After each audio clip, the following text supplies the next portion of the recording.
नमस्ते विद्यार्थी मित्रों, केम छो? मजामां छो ने? આજે આપણે ધોરણ 7 એમાં કાવ્ય નંબર 1 बेटी છે कविता है। तो तेना पहले આપણે તેની प्रस्तावना જોઈએ। प्रगति करने के लिए शिक्षा बहुत जरूरी है। शिक्षा न मिलने के कारण ही हमारे देश की स्त्रियां पिछड़ गई थी। आज उन्हें शिक्षा मिल रही है, इसलिए वे सभी क्षेत्रों में आगे बढ़ रही है। बेटी कविता में एक लड़की की आशाएं और कल्पनाएं व्यक्त हुई है। इनमें उसका आत्मविश्वास झलकता है। तो पहला है આપણે કાવ્ય છે તેને ધ્યાનથી સાંભળીએ।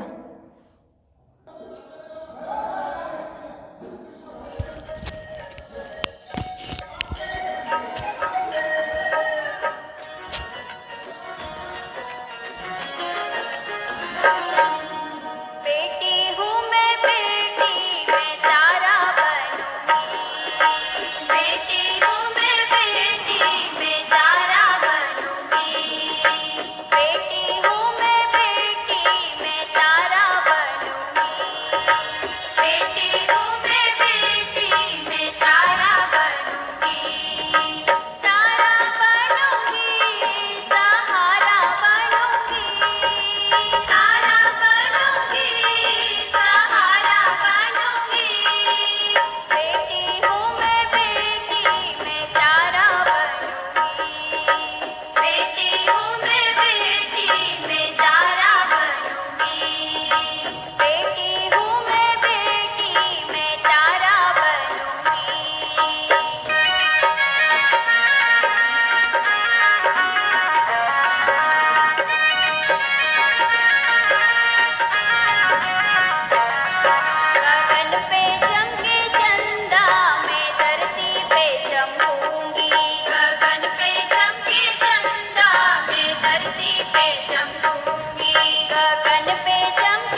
વિદ્યાર્થી મિત્રો, તમને કાવ્ય સાંભળવાની મજા આવી ને? હવે છે આપણે કાવ્ય વાંચતા જઈએ અને સમજતા જઈએ. બેટી હું મેં तारा बनूंगी सहारा बनूंगी, એટલે કે मैं बेटी हूँ, मैं अपना विकास करूँगी, એટલે કે अपना विकास कर मैं दूसरों का सहारा बनूंगी, उन्हें आश्रय दूंगी. मैं बेटी हूँ એટલે કે मैं किसी से कम नहीं हूँ, એટલે કે હું એક દીકરી છું. હું પોતાનો છે એ વિકાસ કરી, તારા बनूंगी ના એટલે કે પોતાના વિકાસ કરના. હું બીજાનો સહારો બનીશ અને તેમને આશરો આપીશ. હું દીકરી છું એટલે કે હું કોઈથી છે પાછળ નથી. गगन पे चमके चंदा में धरती पे चमकूंगी, धरती पर चमकूंगी मैं उजियारा करूंगी. बेटी हूँ मैं बेटी એટલે કે जिस तरह आकाश में चांद चमकता है उसी तरह मैं धरती पर चमकूंगी और चारों ओर अपना प्रकाश फैलाऊंगी. चारों ओर मेरा यश फैलेगा और मैं बेटी हूँ એટલે કે હું જેવી રીતે આકાશમાં ચંદ્ર છે તે ચમકે છે તેવી રીતે હું ધરતી પર ચમકીશ અને ચારે બાજુ છે પોતાનો પ્રકાશ છે હું ફેલાવીશ અને ચારે બાજુ મારો યશ છે તે પણ હું ફેલાવીશ. હું દીકરી છું એટલે કે હું કોઈથી પાછળ નથી. पढ़ूंगी लिखूंगी मैं मेहनत करूंगी, अपने पाँव चलकर मैं दुनिया को देखूंगी मैं दुनिया को समझूंगी. बेटी हूँ मैं बेटी એટલે કે मैं पढ़ूंगी लिखूंगी और मेहनत कर आगे बढ़ूंगी. मैं आत्मनिर्भर बनूंगी, पढ़ लिख कर मैं दुनिया के व्यवहारों को देखूंगी और समझूंगी. मैं बेटी हूँ એટલે કે હું છે ભણીશ ગણીશ અને મહેનત કરીને જ આગળ વધીશ. હું સ્વાવલંબી બનીશ એટલે કે બીજાના પ્રત્યે છે એ પરાવલંબી નહીં થવે એટલે હું મારી જાત પર જ છે તે વિશ્વાસ રાખીશ એટલે કે હું સ્વાવલંબી બનીશ. ભણી ગણીને હું દુનિયાના વ્યવહારોને છે તે જોઈશ અને સારી રીતે સમજીશ. હું દીકરી છું એટલે કે હું કોઈથી પાછળ છે તે નથી.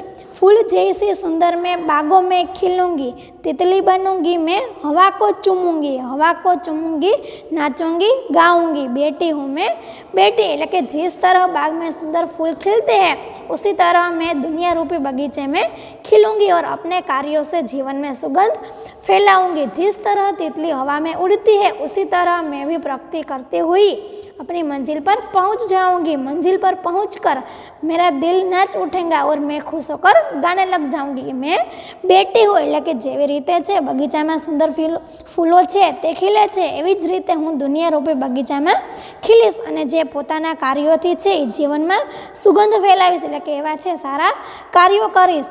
જેવી રીતે પતંગિયું છે તે હવામાં ઉડે છે એવી રીતે હું પણ ઝડપથી છે પ્રગતિ કરી અને જે મારી મંજિલ છે તેના ઉપર પહોંચી જઈશ. જે મારું લક્ષ્ય છે ધ્યેય છે તેના ઉપર પહોંચી જઈશ.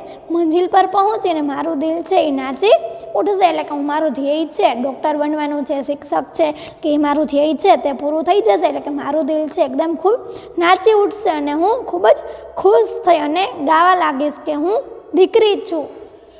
વિદ્યાર્થી મિત્રો, તમને આ કાવ્ય છે તે સાંભળવાની અને સમજવાની મજા આવે ને તો આપણે અહીં કેટલાક શબ્દાર્થ આપેલા છે તે આપણે જોઈ લઈએ. સહારા તો કે આશ્રય અથવા આધાર, ગગન તો કે નભ ચમકના તો ઝગમગાના અથવા ઉન્નતિ કરના, ઉજિયારા એટલે કે પ્રકાશ અથવા ઉજાલા, તિતલી એટલે કે રંગબેરંગી ઉડતા પતંગા અથવા જેને આપણે પતંગિયું કહીએ છીએ. હવે અહીંયા મુહાવરા આપેલા છે કે તારા બનના, આપણે કાવ્યની અંદર આવેલું હતું ને તારા બનના એટલે કે શ્રેષ્ઠ બનના અને બીજું હતું કે અમને ભાવ પર ચલના એટલે કે આત્મનિર્ભર બનના. એના પછી પર હતું કે ધરતી પર ચમકના એટલે કે આ નામ કમાના અથવા યશ ફૈલાના. अभ्यास आपेलो छे तेना प्रश्न नंबर पहलो छे ते जोईए. इस काव्य का आरोह अवरोह युक्त समूहगान कीजिए એટલે કે આ જે કાવ્ય છે તેને વ્યવસ્થિત રીતે સમૂહગાન છે તે તમારે તમારી ઘરે છે મમ્મી પપ્પા અથવા ભાઈ બહેન હોય તેની સાથે કરવાનું છે. તેના પછી પ્રશ્ન નંબર 2 છે કે નિમ્નલિખિત પ્રશ્નો કે મૌખિક ઉત્તર દીજીએ એટલે કે તમને અહીંયા 5 પ્રશ્ન આપેલા છે તેના તમારે છે મૌખિક એટલે કે બોલીને છે તે તમારે પ્રશ્નના જવાબ છે તે આપવાના છે. આ પ્રશ્નના જવાબ છે તે તમારે લખવાના નથી પણ સાંભળવાના છે અને યાદ રાખવાના છે. એમાં પ્રશ્ન નંબર 1, आत्मनिर्भर बनने के लिए आप क्या करेंगे?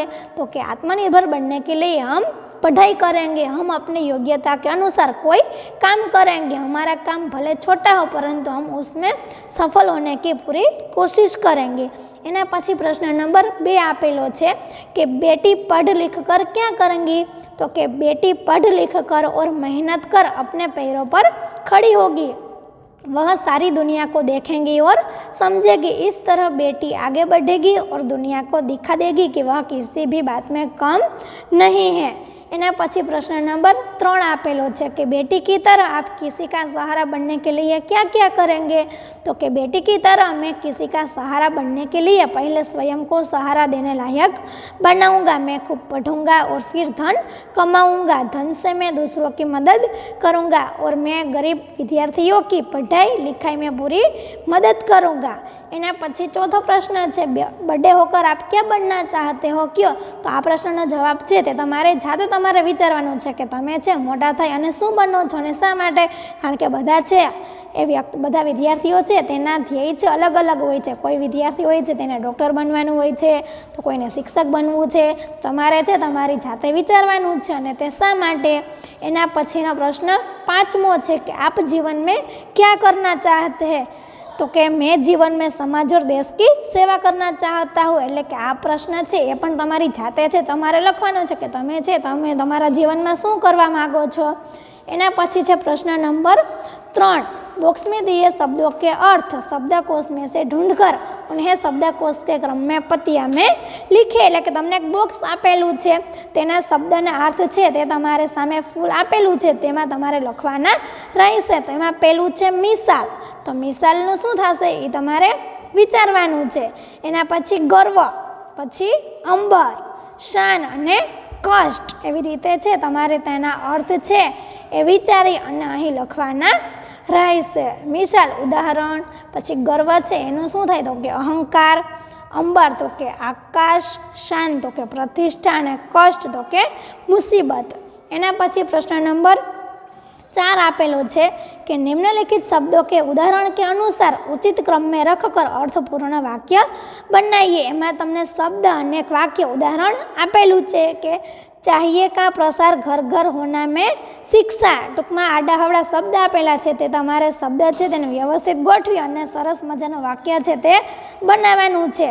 तो घर घर में शिक्षा का प्रसार होना चाहिए। एना पछी नीचे तमने 3 થી 4 5 वाक्य आपेला है ते तमारी जाते छे ते तमारे बनाववाना रहेशे। एक्जाम्पल तरीके पहेलुं छे कि पेड़ भारत का की है मूलतः नीम धरती, तो तेनुं वाक्य छे तमे केवी रीते बनावी शको तो कि नीम मूलतः भारत की धरती का पेड़ है। टूंक में शब्द है ते आडाहवड़ा है ते तमारे व्यवस्थित करी अने वाक्य है ते बनाववाना रहेशे। तो अहीं छे आपणो अभ्यास है ते पूर्ण थाय छे। तो जो विद्यार्थी मित्रों अमारो विडियो पसंद आव्यो होय तो अमारी यूट्यूब चेनल ने लाइक करो, शेर करो और सब्सक्राइब करो। धन्यवाद।